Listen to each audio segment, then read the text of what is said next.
General గా what kind of person you are అంటే like మీరు ఎలాంటి మ్యూజిక్ ని ఇష్టపడతారు, లైక్ ఎలాంటి కైండ్ ఆఫ్ ఫిల్మ్స్ ని ఇష్టపడతారు అంటే? నా నాది వెరైటీ టేస్ట్, అంటే వైడ్ వైడ్ కైండ్ ఆఫ్. నేను అన్ని రకాలు చూస్తాను. నేను పౌరాణికాలు చూస్తాను, సైఫై చూస్తాను, థ్రిల్లర్స్ చూస్తాను. నాకు అన్ని రకాలు ఇష్టం. సీజన్స్ సిరీస్లు చూస్తాను. నేను మ్యూజిక్ అంటారా, మ్యూజిక్ కూడా నాది చాలా vast.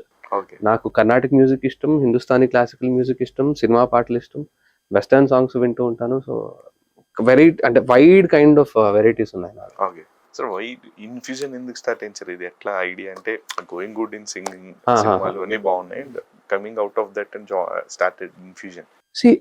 I always wanted to be in music.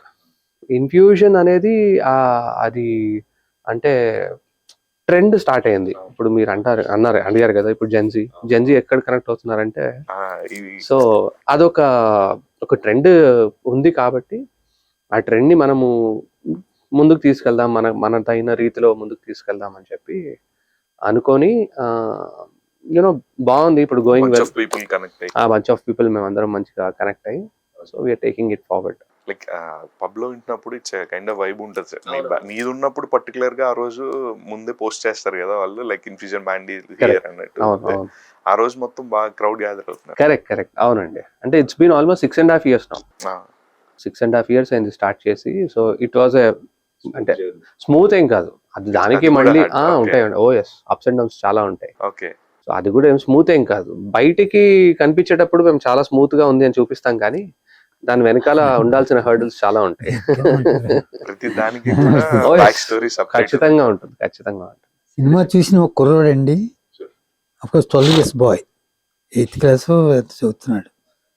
బయటికి పరుగు వచ్చి, అంకుల్ ఈ సినిమా చూసిన తర్వాత నేను నా లక్ష్యాలను కూడా ఏం కష్టపడలేదు అనిపించింది అన్న.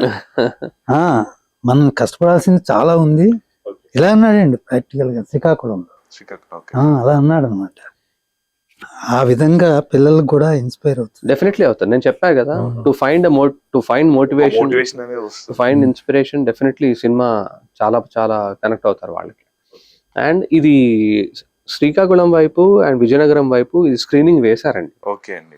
ఆల్రెడీ అక్కడ ఆడియన్స్ చాలా మంది ఈ సినిమాని చూడడం జరిగింది. We have got amazing response. చాలా చాలా చాలా మంచి రెస్పాన్స్ వచ్చింది అక్కడ నుంచి. ఒక ఆయన అన్నాడు, కళ్ళనీళ్ళు వచ్చాయండి, కర్చీఫ్ తీసుకున్నాను, తుడుచుకున్నాను, మళ్ళీ పెట్టుకున్నాను, మళ్ళీ నీళ్ళు వస్తున్నాయి, మళ్ళీ తీసాను, మళ్ళీ పెట్టుకున్నాను, ఇంకా తర్వాత కర్చీఫ్ను పెట్టేసాను, ఇంక నేను అలా ఏడుస్తూనే ఉన్నాను. ఓకే సార్, అది కదిలిస్తుందండి బాగా. ఘంటసాల గారిది కృష్ణా జిల్లా అని విన్నాను సార్, అది కరెక్ట్? అక్కడ ఏదైనా ప్రీమియర్ అంటే ఆయన పుట్టిన ఊరు అక్కడ షూట్ చేసామండి. ఓకే, చౌటుపల్లి, గుడివాడ తాలూకా చౌటుపల్లి ఆయన స్వగ్రామం. ఘంటసాల గారి పేరు మీద ఊరుందండి. అక్కడి నుంచి వాళ్ళ పూర్వీకులు మైగ్రేట్ అయిపోయారు. చౌటుపల్లి, గుడివాడ తాలూకా. అక్కడే ఆయన పుట్టడం పెరగడం. చిన్న వయసులో తండ్రి వల్లనే సంగీతం అంటే బాగా పిచ్చి ఆయనకి. తండ్రికి కూడా బాగా, తండ్రిలోనే ఇన్స్పైర్ అయ్యాడు. తండ్రి చనిపోతాడు. చనిపోయిన ఇంకా విజయనగరం అప్పుడులో ఒకటే కాలేజ్ ఉండేది, రాజావారి, పిఠాపు రాజావారి కాలేజ్ ఉండేది, మహారాజా గారు. అందులో చదువుకోవడము, జాయిన్ అయితే ఏమో దొంగతనం నేరపడ్డము, బయటకు తోసేయడము, మళ్ళీ రావడము చాలా అండి. పీపుల్ ఫస్ట్ హాఫ్ లో virtually they are crying.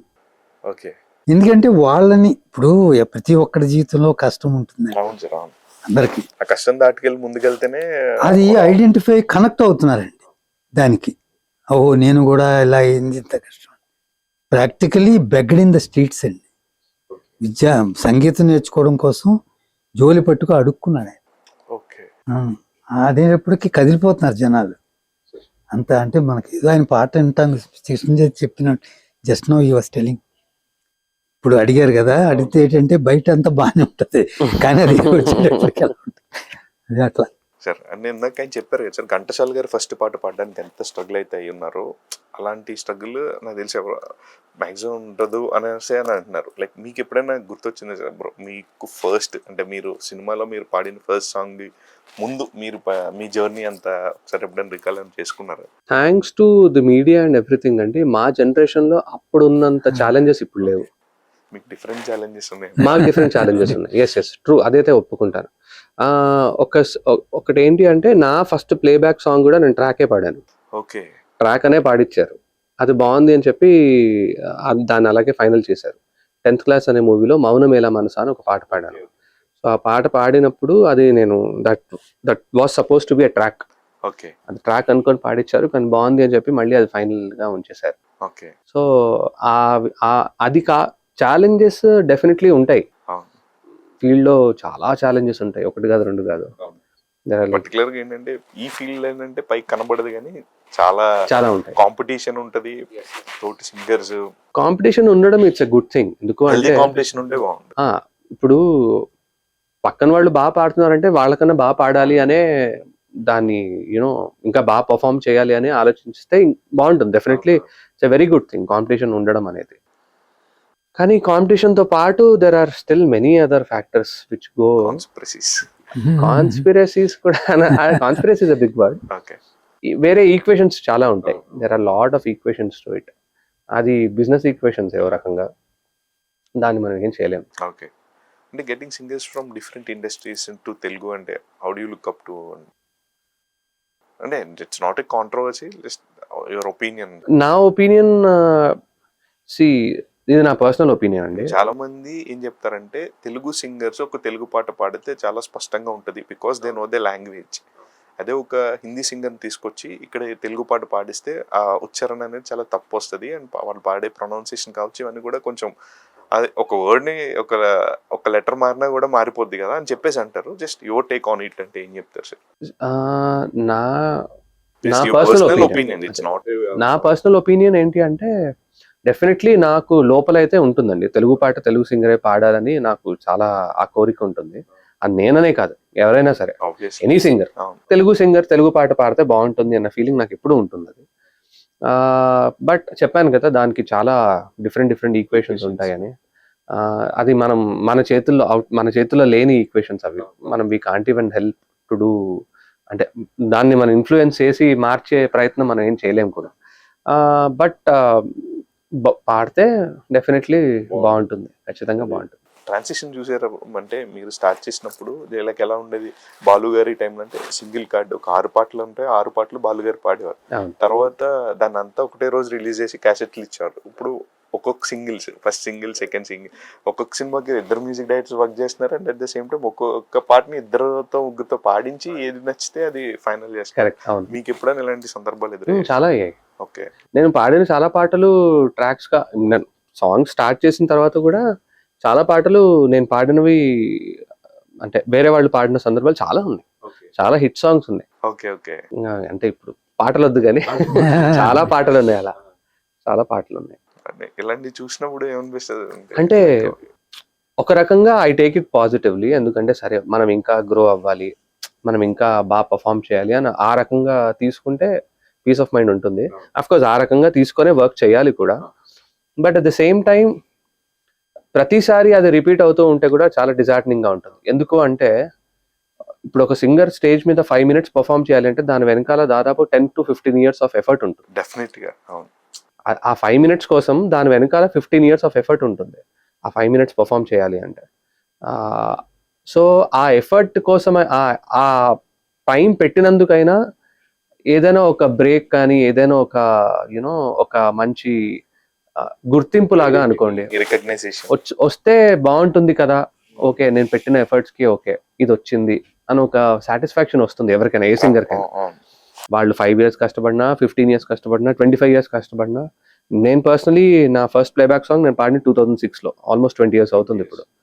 20 years నుంచి పాడుతూ ఉన్నాను. But still at the same time ఎప్పటికప్పుడు మనిషి ఆశకి ఒక హద్దు ఉండదు అంటారు కదా. సో కాబట్టి ఎప్పటికప్పుడు పాడాలి, ఇంకా మంచి కొత్త పాటలు రావాలి అనే ఉంటుంది లోపల కోరిక. But I'm still in search of it. ఇంకా మంచి బ్రేక్స్ వచ్చాయి, బట్ ఇంకా మంచి బ్రేక్స్ రావాలి అని నా పర్సనల్ గా అనుకుంటున్నాను. బట్ అట్ సేమ్ టైం మీరు అడిగిన క్వశ్చన్కి ఏంటి అంటే, తెలుగు పాట తెలుగు సింగర్స్ పాడితే ఇంకా చాలా బాగుంటుంది అనేది ఒక ఇప్పుడు మీరు ఈ జర్నీ అంతా మీరు చూసున్నారు కదా సార్. ఈ జర్నీలో అంటే మీరు కాబట్టి ఒక ఐడియా వచ్చింది, లైక్ ఇట్ విల్ బి ఈ సిస్టమ్ ఇలానే వర్క్ చేస్తుందని. బట్ కొత్త అబ్బాయి వచ్చి ఇందులో ఇప్పుడు ఈ సోషల్ మీడియా యుగంలో ఒక అబ్బాయి వచ్చి, అంటే మీరు అన్నట్టు జెన్జీ వాళ్ళు ఎవరైతే ఉన్నారో, జెన్జీ కావచ్చు లేకపోతే కొంచెం యంగ్ ఏజ్ లోనే వస్తారు సింగింగ్ అంటే వాయిస్, ఆ ఏజ్ కి వచ్చిన వాళ్ళు ఎలా తీసుకోగలుగుతారు సార్? లైక్ ఇప్పుడు రిజెక్షన్ అనే దాన్ని తట్టుకోలేని స్టేజ్ లో ఉంటారు, చాలా ఎంగేజ్ లో ఒక అగ్రెసివ్ ఉంటుంది. అదేంటి ఎందుకు రిజెక్ట్ చేశారు, నేను పాడిందే కదా పాట అంటే. What kind of suggestion you would like to give అంటే ఇప్పుడు వచ్చిన జనరేషన్? అంటే దీన్ని ఇప్పుడున్న పరిస్థితుల్లో లాంగ్ టర్మ్ కెరియర్ గా అయితే కొంచెం కష్టమే పర్స్యూ చేయడం, కొంచెం కష్టమే లాంగ్ టర్మ్. ఇప్పుడు ఘంటసాల గారు దాదాపు 20-30 years నాన్ స్టాప్ పాడారు. బాలు గారు కూడా దాదాపు ఒక 20-30 years నాన్ స్టాప్ పాడారు. 3 decades పాడారంటే ఇట్స్ నాట్ ఎట్ ఆల్. అదే ఎగ్జాక్ట్లీ. అంటే ఆ 3 decades లో కూడా మీరు అన్నట్టు ఎంత వర్క్ చేశారు, the amount, the density of work which they have done, ఆ డెన్సిటీ చాలా ఎక్కువ. ఇంకా దాని తర్వాత వచ్చిన మనో గారు కానివచ్చు, దాని తర్వాత వచ్చిన చాలా మంది సింగర్స్ కానివచ్చు, అంటే ఆ ట్రెండ్ చూసుకుంటూ వస్తే మెల్లిగా గ్రాడ్యువల్ గా యూనో అది తగ్గుతూ తగ్గుతుంది. ఇప్పుడు ఇంకా స్పాన్ మా టైంలో కూడా తగ్గింది, మా ముందు వాళ్ళది తగ్గింది, మా తర్వాత వచ్చిన వాళ్ళది ఇంకా అలా తగ్గుతూనే వస్తుంది తప్పితే లాంజిటివిటీ డెఫినెట్లీ ఎక్స్పెక్ట్ చేయకూడదు అనేది నా ఫీలింగ్. అది వస్తే అలా ఊరికే వచ్చి ఇలా ఉండి ఒక 5 years మేబీ అంతే, అంతకు మించి ఉండకపోవచ్చేమో నా ఫీలింగ్. Okay sir. అంటే టర్న్ అవుతారా సార్ యాక్టర్ గా? లైక్ నేనా? అమ్మో అంటే నాకు ఎందుకు భయం అంటే అండి, మ్యూజిక్ అనేది నేను ప్రొఫెషనల్ గా ట్రైనింగ్ తీసుకున్నాను, నాకు మ్యూజిక్ సబ్జెక్ట్ అంటే ఏంటనేది కొంతవరకు ఐడియా ఉంది. యాక్టింగ్ లో నేను ఎప్పుడు నేను ట్రైనింగ్ తీసుకోలేదు. అంటే యాక్టింగ్ కి సంబంధించి అసలు ఏముంటాయి ఏబిసిడి అనేది కూడా కెమెరా ముందు ఇలా చేయండి అని చెప్పి చేయడం అదొకటి. బట్ ప్రాపర్ గా నేర్చుకొని ప్రాపర్ గా ఓకే ఒక ట్రైనింగ్ తీసుకొని చేస్తే ఇంకా బాగుంటుందని నా ఫీలింగ్. బట్ ఎప్పుడు ఆ దిశగా ఎప్పుడు నేను ఆలోచించలేదు. సో కాబట్టి సినిమా తర్వాత అవకాశాలు వస్తాయి. అయ్యో తెలియదు సార్ నాకు. మ్యూజిక్ డైరెక్టర్ గా సార్ లైక్ ఆల్రెడీ స్టార్ట్ చేశారు ఒకటి యాజ్ ఎ బ్యాండ్ చేసాం. కంటిన్యూ చేస్తారు? Oh yes definitely. Music direction music is always my cup of tea. ఎందుకంటే నేను చెప్పాను కదా, దాదాపు 15-20 years ఆఫ్ మై ఎఫర్ట్, నాకు మ్యూజిక్ గురించి ఐడియా ఉంది, నాకు ఆ సబ్జెక్ట్ మీద గ్రిప్ ఉంది.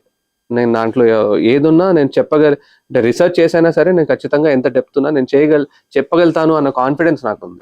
సో కాబట్టి డెఫినెట్లీ మ్యూజిక్ డైరెక్షన్ అనేది ఖచ్చితంగా, అంటే వస్తే ఆఫర్స్ మాత్రం యాజ్ అ బ్యాండ్ నేను దాని ముందుకే బ్యాండ్ గా మీరు సక్సెస్ అయ్యారు సార్. లైక్ ఎందుకంటే థియేటర్ లో చూసినప్పుడు దానికి మంచి రెస్పాన్స్ వచ్చింది. We saw the preview, Prasad lab లో ప్రివ్యూ చూసినప్పుడు ఇక్కడ ఫ్రమ్ ద మీడియా తరపున మ్యూజిక్ చాలా బాగుంది అని కాంప్లిమెంట్ వచ్చింది. సో దెన్ మీరైతే అక్కడ సక్సెస్ అయినట్టే, లైక్ నెక్స్ట్ కంటిన్యూ చేయాలి. కరెక్ట్. అవునండి. Thank you. So finally sir, Ghantasala గారు ది గ్రేట్, ఈ సినిమా గురించి ఆ ప్రేక్షకులకి ఏం చెప్తారు, ఎందుకు చూడాలి అంటే? అదేనండి ఇందాక చెప్పినట్టుగా వాల్యూస్, మనం ఎలా మన జీవన విధానం ఎలా ఉండాలి, ఇతరులకు ఎలా సహాయపడాలి, మనం ఎదుగుతున్నా కూడా మనతో పాటు మిగతా వాళ్ళని కూడా చేయాలి, మనం ఈ ఎదుగుదలకు కారణమైన వాళ్ళని ఎలా మర్చిపోకూడదు, అది ఎలా గుర్తుపెట్టుకోవాలి, ఇటువంటివన్నీ చెప్పాను కదండి. ఘంటసాల అంటే త్యాగం, కష్టం అన్నీ ఉన్నాయి, మొత్తం చరిత్ర. సో ఘంటసాల అంటే ఒక రామదాసు, అన్నమయ్య, రామదాసు, ఘంటసాల. ఇక రామదాసుని అన్నమయ్యని రాఘవేంద్రరావు గారు తీసేశారు. ఘంటసాలని తీసే భాగ్యం, అదృష్టం నాకు కలిగింది. డెఫినెట్ గా ఈ సినిమా రిలీజ్ అయ్యి చాలా మంచి పేరు తీసుకురావాలి, and at the same time మీకు కూడా మంచి రికగ్నైజేషన్ రావాలి, యాజ్ అన్ యాక్టర్ గా అవ్వాలి. So I wishing you all the very best sir. Thank you very much. Bringing back Ghantashal garu again on the screen. Thank you so much sir. Thank you.